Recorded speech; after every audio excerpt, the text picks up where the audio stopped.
This is our Stepless Oetiker clamp, size 12.8, SKU number OET128. So Stepless Oetiker clamps work really well because they put an even pressure all the way around whatever you're trying to clamp. They work really well on tubing. And so the size that you buy is dictated by the OD, the outer diameter of the tubing that you're using. And so when you put it on, there's a little ear at the top, and the idea is to crush that ear.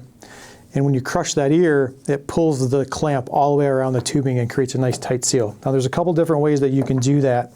One is by just some manual pliers, or they make these specific ratcheting style pliers that will pinch that ear really well in a nice even way.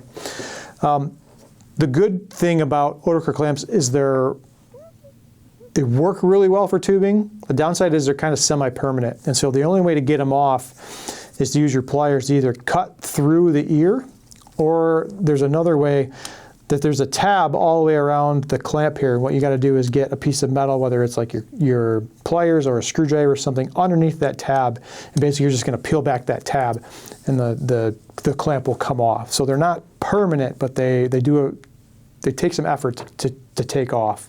If you're looking for something that has a bunch of different sizes, that way you're not trying to figure out like which size goes with what tubing. We do have field kits available that have got pliers and they've got different size, some of the most common size Oetiker clamps that are used in the beverage industry.